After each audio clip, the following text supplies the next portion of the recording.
आज्ञा का पालन करता है, लेकिन ये नहीं बोलता है, नहीं लाऊंगा बोलता है। तब तो लक्ष्मण कहने लगे, प्रभु आपके जितने भक्त हैं ना, वो आपका कहना मानते ही नहीं है, वही तो आपके भक्त होते हैं। तब तो राम भगवान क्रोध में आए, कहने लगे, कैसी बात करते हो लक्ष्मण, कोई सबूत है तुम्हारे पास? लक्ष्मण ने कहा, हाँ प्रभु, हाँ भैया सबूत है मेरे पास। क्या सबूत है? अब देख लीजिए, उधर आप सुमंत को वापिस भेजे हैं जाओ करके, तो सुमंत जाने का नाम नहीं ले रहे, और इधर उनको नाम लगा रहे हो केवट को, वो ला नहीं रहे। तो आपके भक्त ही ऐसे हैं जो आपका कहना न माने। तब तो उसी समय भगवान राम बड़ा प्यारे से उत्तर दिए, लक्ष्मण जिस दुकानदार की ना, व्यापारी की अगर बोहनी ही खराब हो तो आगे चल के उसका धंधा उधारी में ही चलेगा। तो बोले कैसे प्रभु? लक्ष्मण ने कहा, आप बताओ लक्ष्मण, वनवास किनको हुआ? मुझे हुआ। आपको हुआ था क्या? नहीं। सीता को हुआ था? नहीं। तो हमने मना किया था कि नहीं आपसे? किया था प्रभु, लेकिन आप लोग हमारा कहना माने। जब आप लोग हमारा कहना नहीं माने घर से, तो वहीं से हमारी दुकानदारी चालू हो गई थी, हमारा बोहनी खराब हो गया था। तो जब आप क्यों कहना नहीं माने? क्योंकि आप हमसे प्रेम करते हैं लक्ष्मण, और उसी तरह केवट भी हमसे प्रेम करता होगा, इसलिए हमारी बात को नहीं मान रहे हैं। तो बोले प्रेम करता है तो उसका प्रेम तो कहीं दिखाई नहीं दे रहा है? उसका प्रेम क्या है? वो तो क्या बोल रहे हैं, मांगी नाव ने केवट आना, कहीं तुम्हारे मर्म में जाना। वो तो कहता है कि मैं तुम्हारे मर्म जानता हूं। तो बोले केवट के प्रेम में, केवट के अंदर प्रेम का दर्शन है लक्ष्मण, और हमारे जीवन मन में और अन्य लोगों के जीवन में प्रेम का क्या है? मात्र प्रदर्शन मात्र है, दिखावा है। और केवट निषाद राज जो क्या करते हैं? प्रेम। इसलिए वो कह रहे हैं कि मैं तुम्हारे मर्म को जानता हूं। तब तो केवट राज कहने लगे, निषाद राज जो है कहने लगे हैं, मैं लाऊं जी, नहीं लाऊं इसे नहीं कहा तो, लेकिन जब तक के तुर पाँव नहीं धोऊ ना, तब तक के मैं ये डोंगा में तो बैठा नहीं जाऊं। काबर? मैं तुर पाँव में, तुर मरा में कर जाना था। काबर? तुर पाँव के धुरना में इतना जादू है प्रभु है। तुर पाँव की धूल मात्र से पथरा नारी बन गए, और मैं तुर पाँव बिना धोए मोर डोंगा में बिठा दो तो मोर डोंगा नारी बन जाता, मोर का बीमारी बन गई। काबर? काबर बोलो कोई काम धम नहीं आएगी। यही प्रतिपाल हो सब परवारू, और नहीं जाना हो कछु और कबारू। एक द्वारा में अपन परिवार के पालन पोषण करते हो। अगर नारी बन गए ना, मोर डोंगा तो मोर पर बीमारी बन गई। ओकर से थी मैं तुर पाँव न धोऊं प्रभु, तभी डोंगा में चढ़ा। पहली चरण ला धोवंदे मोला, तेखर पाछू डोंगा में चढ़ाओ तोला, और तुर पाँव की धुरा में जादू हीरा, तीला जानते हम। तुर पाँव की धुरा में जादू है प्रभु, तब मैं धो। तब तो इसमें भगवान राम कहने लगे, तो इसमें पूछने की क्या जरूरत है? मर्म जानने वाली क्या बात है निषाद राज जी? जैसे कई लोगों ने धोया है मेरा पैर, कई भक्त आए और कई ने धो लिया, आप भी आओ और धो लो। तो केवट राज ने बढ़िया प्यारा उत्तर दिया, मैं बिना पूछे नहीं धोऊंगा प्रभु। बिना पूछे जो आपके पैर धोए होंगे ना, उनकी गर्ज रही होगी, क्योंकि उनको पार होना है। उनको क्या है? उनको पार होना था, और यहां मुझे पार नहीं प्रभु, आपको पार होना है। क्या बात कर रहे हैं? कितना आनंद है निषाद राज जी के वाणी में। उनकी गर्ज रही होगी क्योंकि उनको पार होना था, और यहां पर मुझे नहीं प्रभु, आपको पार होना। तब तो उसी समय सुन के वट के बैन प्रेम लपेटे अटपटे, विसे करुणा ऐन चितई जान की लखन तन। मुस्कुराने लगे हैं, किसके तरफ देख करके? लक्ष्मण की तरफ। तब तो उसी समय लक्ष्मण क्रोध में आया, और क्रोध में आकर कहने लगे, क्या तुम मर्म जानते हो करके कहता है, शेष सुरेश दिनेश महेश सब नेति नेति करके थक गए, तो तुच्छ केवट मेरे भैया मेरे राम का तुम मर्म जानता है? बोले मैं मर्म जानता हूं, और आप बोल दिए हो ना, तो अब आपका भी चरण पखारूंगा, आपका चरण धोऊंगा लक्ष्मण भैया, तब आपको नाव पर बिठाऊंगा। तब तो उसी समय कहने लगे तू मर्म जानता हूं करके बांध डाल लिया लक्ष्मण जो है। लक्ष्मण बांध डाले, कहने लगे मैं तुम्हें जिंदा नहीं छोड़ूंगा निषाद राज। तब तो किसी के सर पर काल मंडराए है तो हम लोगों को डर लगता है, सही बात है कि नहीं? मृत्यु आए तो भय लगेगा नहीं, लेकिन निषाद राज ऐसे भक्त है भय नहीं लग रहा है। कहने लगे ये तो और बढ़िया बात होगी लक्ष्मण, अगर आप मुझे मार दोगे तो मुझसे बढ़कर के भाग्यशाली संसार में कोई नहीं होगा। क्यों? क्योंकि मेरे मरना कहां होगा जी? उसी को कह रहे हैं क्या? श्री गंगा जी का तट हो और यमुना का बंसी बट हो और मेरा सांवरा निकट हो, तब प्राण तन से निकले। गंगा जी का तट है लक्ष्मण और मेरा सांवरा, मेरा राम, मेरा कन्हैया मेरे सामने है। आप मुझे मार देंगे ना तो मुझसे बढ़कर के सौभाग्यशाली कोई नहीं हो। इसलिए तो सब मरने के लिए काशी जाते हैं क्या जी? है? काशी बनारस सौभाग्यशाली होते हैं जो वहां जाकर के मरते हैं, सीधा मुक्ति को प्राप्त होते। इसलिए गंगा जी का तट हो, यमुना का बंसी बट हो और मेरा सांवरा निकट हो तो मेरा प्राण तन से निकले। सबको यही प्रार्थना करना चाहिए है? हमेशा यही प्रार्थना करना चाहिए। क्यों प्रार्थना भगवान से करना चाहिए? क्या उस वक्त जल्दी आए, इस वक्त जल्दी आना, राधे राधे को साथ लाना, तब प्राण तन से निकले। और राधिका माता के रूप में कौन है वहां जी? हमारी किशोरी जी सीता मैया। तो मैं तो बड़ा भाग्यशाली होऊंगा लक्ष्मण। तब तो उसी समय उनकी बातों को सुनकर के हंसने लगे भगवान राम, और टेंशन में कौन है? लक्ष्मण। तब तो कहते प्रभु एक तो ये निषाद राज मोर दिमाग खराब कर दे, ऊपर से आप मुस्कुराते। तब तो भगवान राम कहने लगे मैं क्यों मुस्कुरा रहा हूं आपको पता है? सोचो लक्ष्मण, याद करो तुम्हें मेरी एक पैरों की सेवा करने के लिए कितना मशक्कत करना पड़ा था, और आज ये निषाद राज ऐसा कौन सा कर्म किया है पूर्व जन्मों में, ऐसा क्या कमाई किया है कि आज मेरे दोनों चरणों की सेवा करने वाला है। तब तो उसी समय परीक्षित महाराज जी सुखदेव महामुनि से प्रश्न कर दिए, तो मैंने किसन किसन कथा बताते हो प्रभु, मुझे समझ में नहीं आया। भगवान राम और लक्ष्मण से गंगा नदी के किनारे काबर कहा थे कि एक पैर की सेवा करे बर्तन पर मेहनत करनी पड़े। ये का कथा है प्रभु, अगर मुझे विस्तार से बता देते तो बड़ा आनंद आ जाती। भागवत महापुराण में प्रश्नों से घिरा हुआ है भैया। सुखदेव परीक्षित प्रश्न किए, सुखदेव ने उत्तर दिया। उत्तर देने लगे हैं सुखदेव महामुनि जो है, कहने लगे राजन परीक्षित, एक समय की बात है। कब की बात है? भगवान राम पलना में सोए हुए थे और लक्ष्मण भी सोए हुए थे बचपना में। तो कहते हैं ज्ञानी पुरुषों का कहना है, शास्त्रों का कहना है, वाल्मीकि रामायण का कहना है भैया सबसे प्रामाणिक रामायण, कि लक्ष्मण जो है जब तक कि भगवान राम के अंगूठे को अपने मुंह में निकालता था ना उसका नींद नहीं पड़ता था। इसलिए लक्ष्मण को राम के पलना में उल्टा सुनाया जाता था। बढ़ता गया जब पढ़े हो गए, जब शादी हुआ ना, भगवान राम का विवाह हुआ सीता मैया के साथ, तो लक्ष्मण चिंतित हो गए। कहने लगे भगवान राम कहने लगे क्यों लक्ष्मण, क्यों चिंता में पड़े? तो बोलने लगा लक्ष्मण जो है क्या बताऊं भैया, रोज मैं आपके चरणों के दबाता था, चरणों का सेवा करता था, तब मैं सोता था, लेकिन अब चरणों की सेवा नहीं कर पाऊंगा तो मुझे नींद कैसे आएगी? तो भगवान राम बोले क्यों नहीं कर पाएगा? अब तो सीता भाभी आ गई है, वही करेंगे भैया।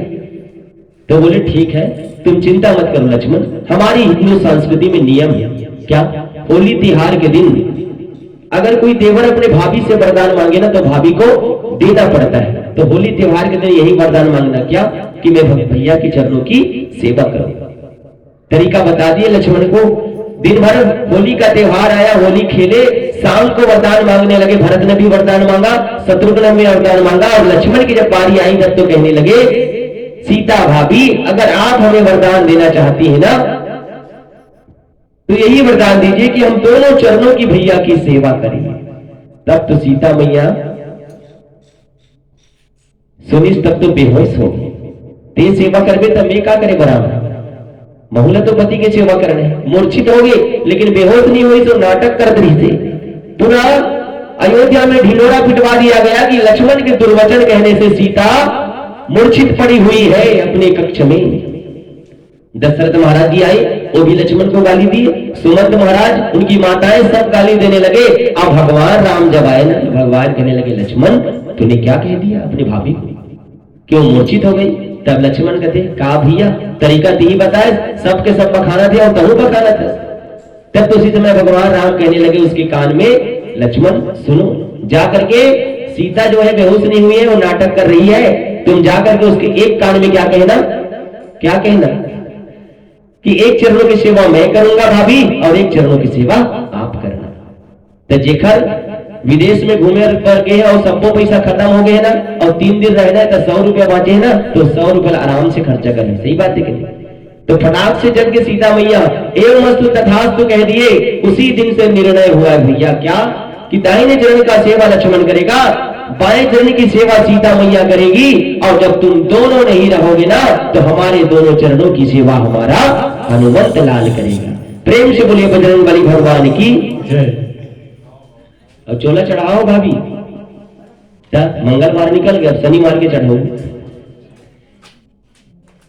तो इसी कारण भगवान जो है मुस्कुरा रहे हैं। एक चरणों की सेवा करने के लिए तुमको कितना मशक्कत करना पड़ा था, अपनी भाभी से वरदान मांगना पड़ा था, लेकिन ये केवल एक गुहराज निषाद आज ऐसे कौन से पुण्य के जो मेरे चरणों की सेवा कर रहे हैं।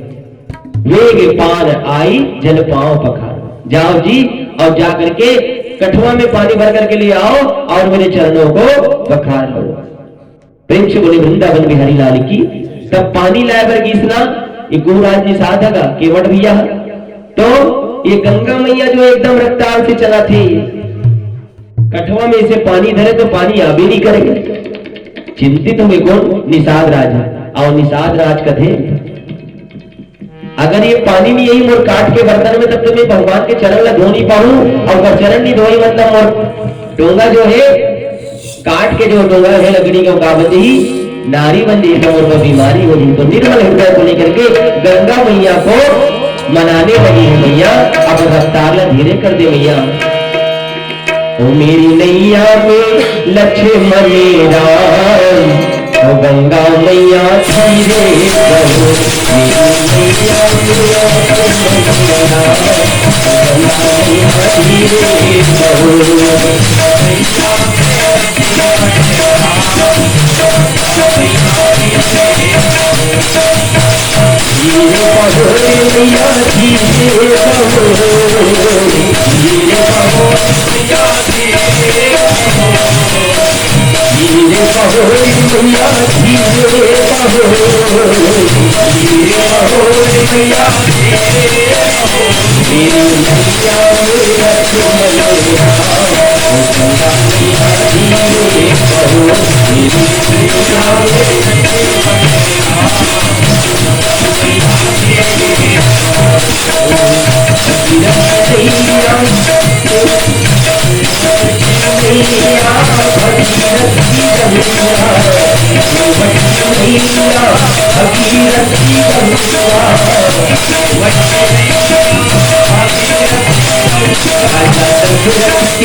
बोले वृंदावन बिहारी लाल की जय, बोले भागवत महापुराण की जय। गंगा मैया जो है मनाए, गंगा मैया का वंदना किए और बताए कि आज तुम्हारे घाट में, तुम्हारे तीर में मैया कौन आया है? तो तुम्हारा मैके आया है। गंगा मैया के मैके कौन है? ले तो कथा बताओ तो समझ पाओ। गंगा मैया की मायके चल करके आए हैं। कहा? गंगा नदी के किनारे। कौन है मैके?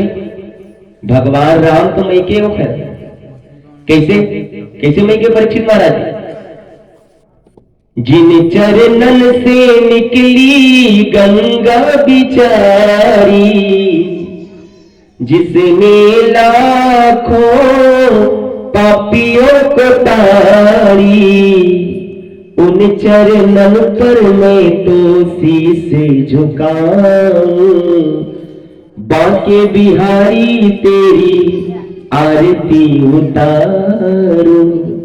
कल कथा में आप लोग श्रवण करेंगे गंगा मैया कहां से निकले हैं, भगवान वामन की कथा श्रवण करेंगे ना। वामन भगवान के चरणों से निकली है गंगा मैया। तो वामन किसका अवतार है, भगवान नारायण का, और राम भी किसका अवतार है, नारायण का। इसलिए गंगा मैया कहां से निकले, भगवान के नख से, इसलिए उसके मायका उसके पास आके जान गई गंगा मैया मेरे मायके खुद मेरे पास चल करके आई है, इसलिए मुझे अपने मायके अर्थात मुझे खुद अपने माता पिता का चरण पखारना है। सीता क्या है, माता, और भगवान राम मेरे पिता है, जहां से मैं प्रकट होकर के आई हूं। इसलिए अपने वेग को धीरे कर दिए और इस तरह केवट राज जो है, निषाद राज्य जो है, बड़ी युक्ति से मुक्ति करके भगवान के चरण को पखारे और पखार करके अपने संपूर्ण पितरों को भी तार लिए। उसके बाद जब वापस मतलब नदी पार कर ली गंगा नदी, तब तो उसी समय भगवान राम कहने लगे निषाद राज जी, मेरे पास अगर कुछ उतराई होता ना, उतराई के लिए कुछ होता मेरे पास, मैं तो भगवा ड्रेस में तुझे जरूर देता, मेरे पास तो कुछ भी नहीं। तब तो उसी समय कहने लगे मजदूरी देकर जात क्यों बिगाड़ियो, मजदूरी देकर के मेरी जाति को मत बिगाड़ो प्रभु। बोले कैसे तू जाति वाले बात करते हैं हरि मठ, तो बोले तुम्हारी और जाति तो, तुम्हारी और मेरी जाति तो एक है प्रभु। बोले कैसे, कि जैसे कि मैं इस गंगा का एक छोटा सा माझी हूं और आप इस भवसागर के माझी। आप पापियों के भवसागर से पार कराते हैं और मैं यात्रियों को गंगा पार कराता हूं। इसलिए दोनों का काम क्या है, एक है। जिस प्रकार नाई से ना नाई लेत और धोबी से ना धोबी, उसी प्रकार आपका काम है भवसागर पार कराना और मेरा काम क्या है, गंगा पार कराना। तो काम तो एक ही चीज का प्रभु, तो फिर मैं आपसे उतराई कैसे। तब तो उसी समय कहने लगे हम कर्ज किसी का नहीं रखते, कुछ ना कुछ ले लो। तब तो कहने लगे हमें कुछ नहीं चाहिए, अगर आप कर्ज नहीं रख सकते तो हम आपके एक कर्ज वहां आके ले लेंगे प्रभु। जिस तरह आप हमें हम आपको गंगा पार कराए हैं, उसी तरह हम आपके घाट पर आ जाए ना तो हमको भवसागर पार करा देना। कितनी बड़ी युक्ति से मुक्ति कर रहे निषाद राज। तब तो उसी समय कहने लगे अरे भैया आप पार करवा के आए तो उतराई ले लो ना। तो बोले मैंने कहां पार करवाया आप, तो बोले बताओ केवट ये नाव किसका है, मेरा है। तो फिर आप ही तो पार करवाए क्या हमको, नहीं प्रभु आपने चरण रख दिया, नैया मेरी पार हो गई। प्रेम से बोले वृंदावन बिहारी लाल की बोले भागवत महापुराण की। तो ऐसे गुरुराज निषाद जी जो है कहां से आए हैं, तो वेद महाराज के शरीर मंथन से आए हैं। और ऐसे भी कहते हैं कि यही गुरुराज निषाद जो है पूर्व जन्म में क्या था, कछवा। जो भगवान का दर्शन करने के लिए जाता था तो लक्ष्मी माता एक तरफ से खेदार दे और डाले दर्शन करे बढ़ जाए ना, तो क्षीर सागर में भगवान सोए था, सांप और फुप्पार मार के खेदार दे। यही लक्ष्मण बन गया है। प्रेम से बोलो वृंदावन बिहारी लाल की। तो आइए अब मैल निकल के वेद महाराज के शरीर के मंथन से, तो अब क्या करना है, तो उनके बाहे भुजा को मथने लगे हैं लोग। सीताराम सीताराम कहो जी समरिया की राधेश्याम, राधेश्याम कहो जी समरिया। दाहिनी भुजा का जब मंथन किए ना, तब तो उसी समय उनके दाहिनी भुजा से दिव्य पुरुष का आना हुआ। दिव्य पुरुष क्या भैया, मेरे भगवान नारायण जो है वेद के शरीर से मंथन से अवतार लेकर के आई। प्रेम से बोले वृंदावन बिहारी लाल की। अवतार लेकर के आए और भगवान का नाम क्या पड़ा जी, ऋषियों की भक्ति से आया था और इस धरती पर कोई राजा नहीं था, इसलिए इस बालक का नाम, इस भगवान का नाम क्या रख दिया जाए, तो पृथु रख दिया जाए। प्रेम से बोले पृथु भगवान की। अवतारों की गणना में आप लोग श्रवण किए हुए हैं, ये हमारे 9वें नंबर के भगवान है। उसके बाद उसके दाहिनी भुजा का मंथन किया गया वेद के, तो उनके मंथन से एक माता का आना हुआ और वो कौन थी, साक्षात लक्ष्मी माता थी। तो उसका नाम क्या रखा गया, ये बहुत पूजा अर्चना करने वाली होगी, इसके लिए इसका नाम क्या होगा, तो अर्ची। प्रेम से बोली वृंदावन बिहारी लाल की। अर्ची माता को लेकर के ये पृथु भगवान जो है जब अपने दाम्पत्य जीवन का निर्वाह किए, तो उनके गर्भ के आश्रय को लेकर के कितने पुत्र का आना हुआ? 5 पुत्र, विजिताश्व, हरियश्व, वृक और द्रविड़।